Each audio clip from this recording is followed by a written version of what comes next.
Ingat, kau dulu TBU. Kau bisa ke Jakarta pakai apa?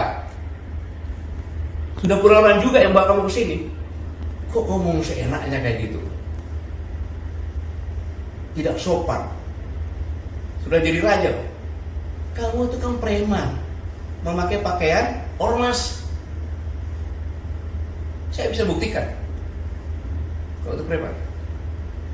Grip Jawa Barat mengatakan kalau ingin didukung oleh Grip, pertama mencintai dulu Grip, baru mencintai rakyat.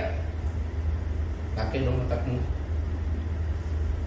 Gubernur, bupati, wali kota itu harus mencintai rakyat dulu karena dia mendapat rakyat, karena milih rakyat, bukan Grip.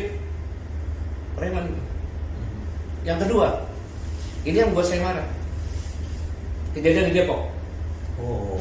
Polisi itu ada alat negara yang melaksanakan ketertiban dan melindungi masyarakat.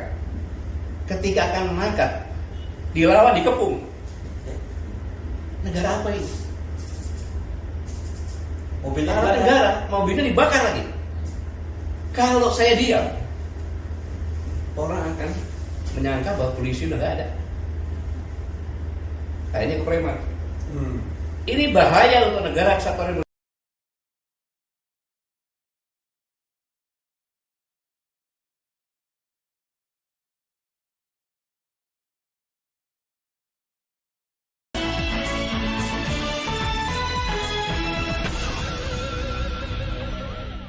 Assalamualaikum warahmatullahi wabarakatuh. Waalaikumsalam warahmatullahi wabarakatuh. Ini jarang-jarang ini kita kumpul bertiga ya. Ini bersama dengan Bung Refri Jawad gitu ya. Wah, ya.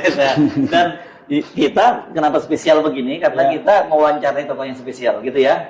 Jadi, karena kita udah lama tidak mendengarkan Pak Gatot ngomong. Yes, orang lain gonjang-ganjing segala macam, ada purnawiran macam-macam. Pak Gatot kemana? Orang tanya begitu kan?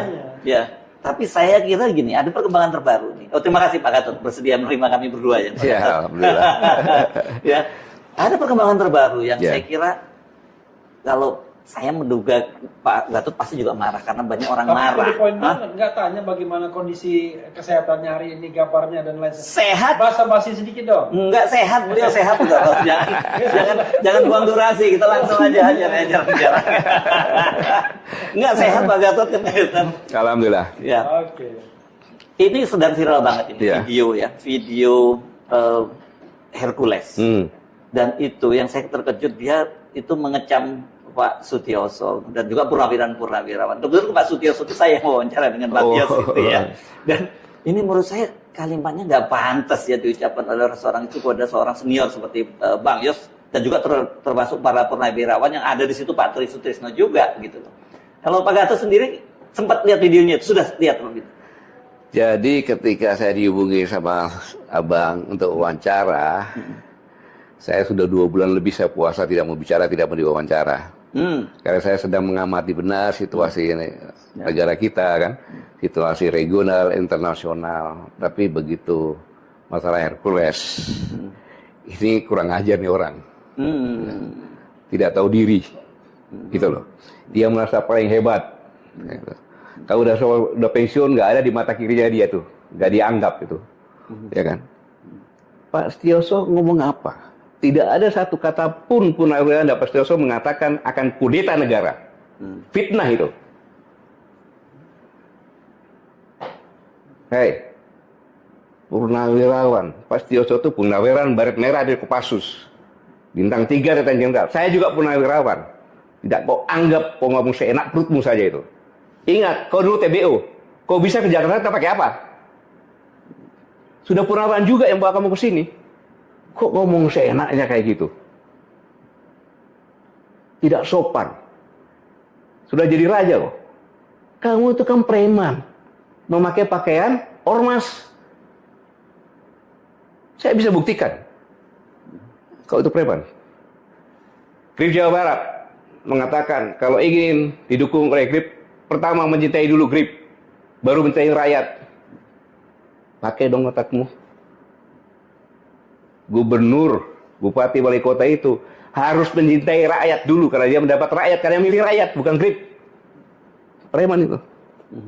Yang kedua, ini yang buat saya marah. Kejadian di Depok. Polisi itu ada alat negara yang melaksanakan ketertiban melindungi masyarakat. Ketika akan mengangkat, dilawan, dikepung. Ya. Negara apa ini? Mobilnya Alat dibakar. negara, mobilnya dibakar lagi. Kalau saya diam, orang akan menyangka bahwa polisi udah nggak ada. Akhirnya ke preman.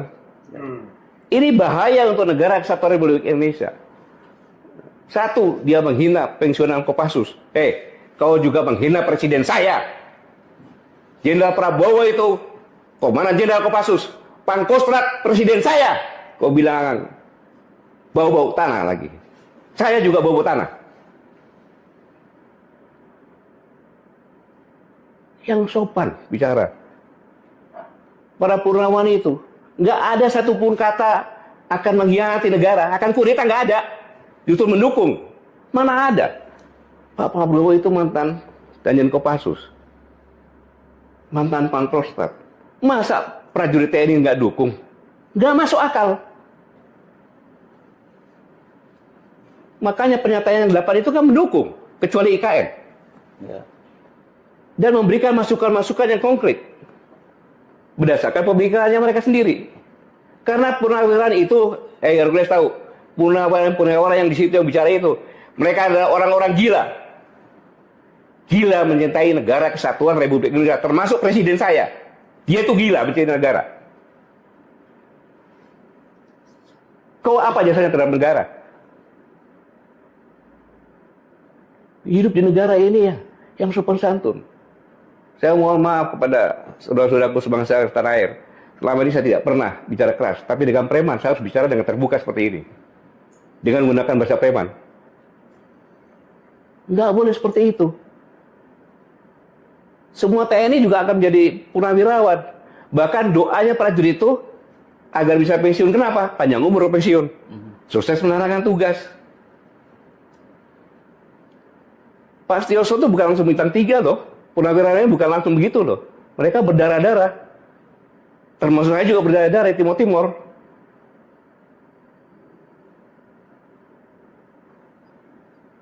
Dan yang lebih parah lagi, kalau negara sudah dikuasai preman, kehancuran akan terjadi. Itu, kehancuran akan terjadi. Kenapa? Cost-nya akan tinggi. Mana ada preman cinta rakyat? Gak ada yang meres. Dengan keroyokan, meres rakyat. Nggak boleh. Negara tidak boleh ada premanisme dan itu harus diberantas. Karena itu membuat kos, pabrik-pabrik buka, datangin preman, lari ke Vietnam. Itu aja masalah. Negara kita ini sekarang secara dunia internasional, kita ini ada ketidakpastian. Karena perang dagang antara Cina dengan Amerika. Karena Ukraina perang. Banyak sekali defisit anggaran.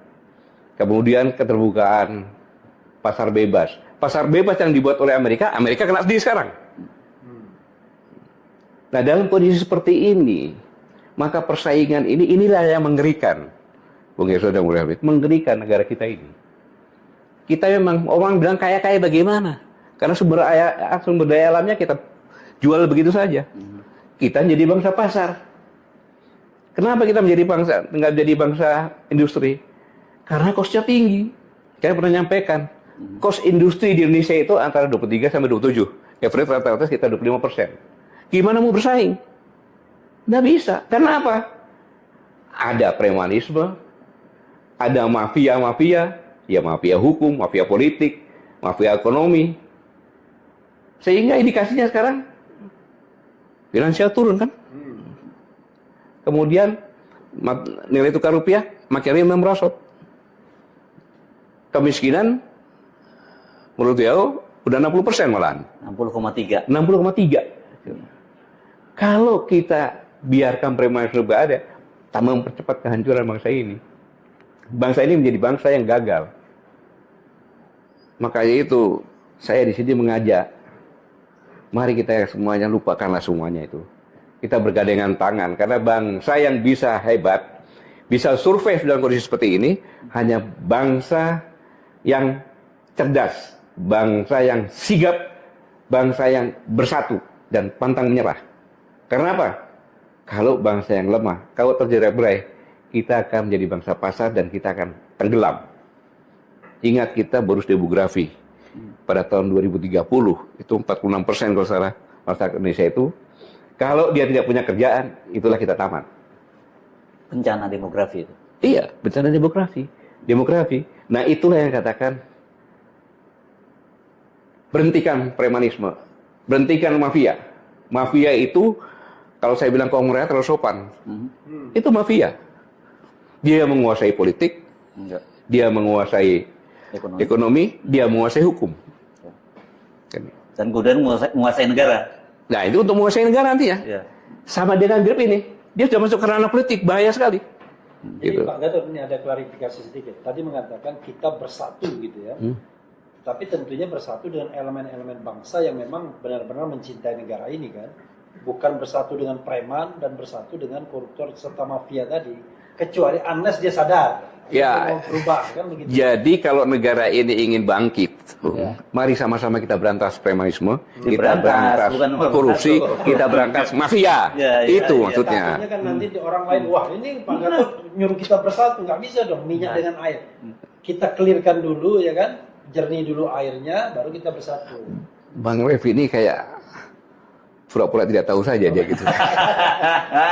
Ingin Kan penegasan. yang membuat Si kita ngomong sama audiens. iya yang menyebabkan kita ini menjadi hanya bangsa pasar, ya kan, kemudian sumber daya alam kita ini nggak diproduksi langsung diekspor saja, itu ya karena premanisme, karena mafia, karena korupsi, itu yang harus diberantas, gitu loh.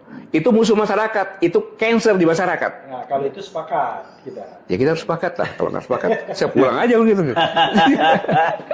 Jadi clear ini ya soal iya, itu nggak boleh ada kayak gitu. Tapi begini, ini kan kelakuan misalnya katakanlah pejabat atau mantan pejabat. Iya. Kan ada kejadian kemarin tuh, wah tiba-tiba muncul sosok yang disebutkan Pak Gatot tadi kan. Padahal orang mau bersilaturahmi untuk klarifikasi. Maksudnya Jokowi yang di Solo. Jokowi yang di Solo. Oh, dan kemudian Hercules datang ke sana. Datang ke sana. Oh, gitu. Jangan mantan pejabat dong, banyak mantan pejabat. Lalu kemudian, kok kita heran. Ini kenapa ya? Tiba-tiba kok, padahal orang yang datang itu maaf kata, itu ibu-ibu sama orang tua. Kan ada Rizal Fadila, Bu Kurnia itu yang diterima itu Damai Hari Lubis. Kakek-kakek, dua kakek, sama satu ibu-ibu. Kok tiba-tiba dihadapkan pada kelompok-kelompok. Begini Pak Gatot, banyak sekali kan kelompok-kelompok yang kemudian seperti digunakan oleh penguasa atau mantan penguasa untuk kepentingan dirinya. Ya dalam kasus misalnya ijazah palsu dan lain sebagainya, itu terjadi kalau kita mau jujur. Ya tentunya kalau itu benar-benar menggunakan preman, ya istilahnya sangat memalukan, ya kan, sangat memalukan. Masa rakyatnya sendiri yang saya yakin mereka dulu juga milih Pak Jokowi tidak diterima, preman malah diterima kan? Ya saya melihat kenyataan seperti ini aja gitu kan. Ini kan apa saya mau ngomong ya? Susah ngomongnya kok kayak gitu. Ya? Gelil. Gitu. Jadi ya komentar saya susah lah mau komentar lagi tuh bahasa apa lagi itu kayak gitu kan. Ya. Nggak, tapi ini yang menarik dalam kasus Hercules ya. Saya mesti bikin Pak Gatot pasti punya informasi lebih dibanding kita ya.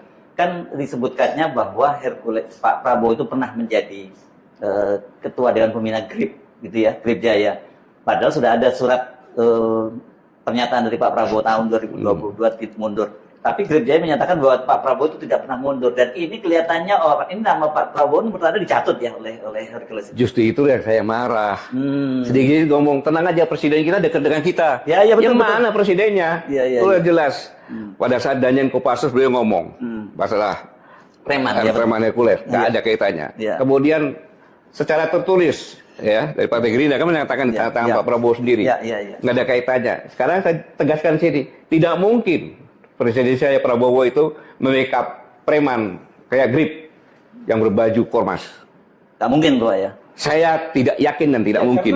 Karena yang mereka jual kan kadang-kadang persepsi, walaupun informasi. Ya itu kan wajar lah, namanya juga usaha lah Pak Henry. Tapi begini, kalau misalnya tidak ada strong rejection ya, dari istana misalnya. Bantahan keras dari istana gitu. Ya saya mewakili sebagai rakyat Indonesia. Di mana Pak Prabowo adalah presiden, kepala negara dan kepala pemerintahan. Saya katakan tidak mungkin presiden saya sekelas Pak Prabowo seperti itu sebagai kepala negara, kepala pemerintahan, membackup Grip. Nggak mungkin. Oke, nah ini sebentar, ini pengalaman kan tadi beliau itu kan jadi cerita bahwa Hercules itu datang ke sini karena TBU, waktu dia TBU itu bawah kendali operasi apa singkatnya? Tenaga bantuan operasi. Oh, tenaga bantuan operasi. Iya, bawa-bawa barang, bawa-bawa oke. gitu Nah, kan. nah itu kan Pak Gatot juga punya pengalaman di Timur Timur yang sama. Jadi sebenarnya hubungan itu seperti apa sih, Pak? Ya, ini kan karena begini, kita kan prajurit-prajurit di sana, Iya. merasa sudah dibantu dibawain barang-barangnya kayak gitu kan, maka dibawa ke Jakarta dan ke Solo segala macam untuk supaya kesejahteraannya, nasibnya kehidupannya lebih lah. baik, berubah lah gitu kan. Tapi justru dia mengatakan pensiunan. Padahal yang bawa dia ke sini sudah pensiun itu. Oh. Sudah pensiun lah, zamannya tahun 80-an lah kan gitu. Udah pensiun. Saya pun bawa, saya tidak pernah dia apa enggak. Saya bawa juga TBU. Bawa juga, Pak, ya? Bawa juga ke sini. Ya kan? Karena dia memang orang hebat. Waktu itu dia masih SMP kelas 1 gitu saya. Ke sini habis itu karena dia bandel di sekolah sama istri saya. Ngomongnya sekolah, tapi di bak bola dia. Bawa apa? Bak bola. Oh, bak bola. Jadi begitu istri saya lagi di Timur-Timur lagi kan, saya bolak-balik ke sana, ditanya sama sebagai orang tua kan dia kan, karena itu saya anggap sebagai anak saya. Dia nggak naik kelas. Loh kenapa? Nggak pernah sekolah katanya. Rupanya main bola, dimarahin kan gitu. Dia kaburlah ke orang tua saya di Solo. Oh. Iya, ketemu orang tua ya sama ke ayah saya kan. Ya. Dia tahu ke ayah saya main-main.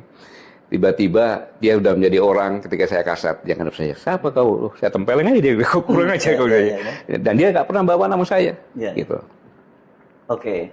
Nah ini kan penting diklarifikasi ya, Bung Refli, karena selama ini kan yang persepsi publik itu bahwa dia ini seperti itu karena dilindungi oleh Pak Prabowo Presiden. Iya. Jadi dan orang karena kan, dia berjasa dengan Pak Prabowo juga. nah, dan dia mengklaim itu kan, dia selalu mengklaim bahwa apa jasanya ceritakan dong? Ya. Jasanya apa ceritakan? Terhadap negara kesatuan Republik Indonesia ini jasanya apa? Berjasa terhadap Pak Prabowo-nya. Ya jasa angkat barang kan dibayar juga itu kan. Cuma karena mungkin Pak Prabowo ya hatinya baik kan gitu. Kamu ikut mungkin, tapi saya yakin bukan Prabowo juga kan gitu. Kamu ikut ke Jakarta ya disekolahkan segala macam. Gitu. Oke. Masa Karena Pak kalau kita tahu gini, nama ini kan sudah lama ya, sudah katakanlah barangkali udah puluhan tahun ya.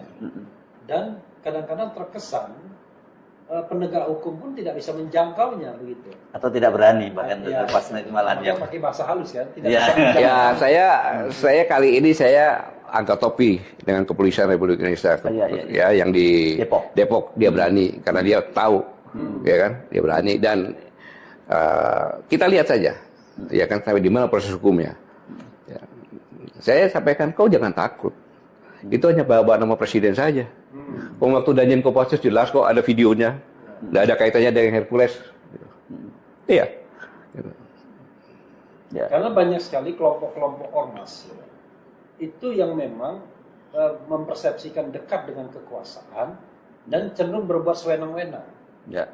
Nah, tetapi de facto kadang-kadang mereka juga memang ada jabatan di misalnya komisaris BUMN ya kan, datang sok jagoan atau kemudian ngancam orang Noel gitu kan. Ya. Lalu hal seperti itu terjadi. Jadi gimana? Apakah semata-mata salah mereka atau sesungguhnya kekuasaan pun tidak tegas untuk menyeleksi dan membatasi preman-preman ini gitu. Ya mungkin tidak mendengar ya, makanya dengan forecast kita ini sampai ke Pak Prabowo ya, sampai pemerintah kita berantas premanisme karena itu akan menjadi cancer dari masyarakat. Karena masyarakat sudah susah lagi, ditambah susah lagi gitu kan. Karena definisi saya mungkin Mas Hersu, preman itu sederhana, yaitu orang yang biasa menggunakan kekerasan, terutama kekerasan fisik untuk mencapai tujuannya. Dan keroyokan. Iya biasanya. Kalau kita kan ibaratnya kita berargumentasi, kita berdebat, kita buka buku, kita ada ilmunya kan. Kami. Ya, kalau Pak Gatot kan juga bertempur. Jenderal Purn, Gatot Nurmantio mengecam keras Hercules karena dianggap menghina purnawirawan TNI, termasuk Letjen Purn Sutioso. Ia menyebut Hercules sebagai preman berseragam ormas dan mengingatkan bahwa Hercules bisa hidup di Jakarta berkat bantuan para purnawirawan. Gatot juga menyoroti dugaan aksi premanisme oleh anggota GRIP. Menanggapi itu, Hercules membantah tuduhan dan menilai pernyataan Gatot sebagai fitnah. Perseteruan ini memicu kekhawatiran soal ketegangan antara tokoh militer dan ormas. Bagaimana menurut kalian? Tinggalkan jejak komentar ya. Jangan lupa like, komen, dan subscribe.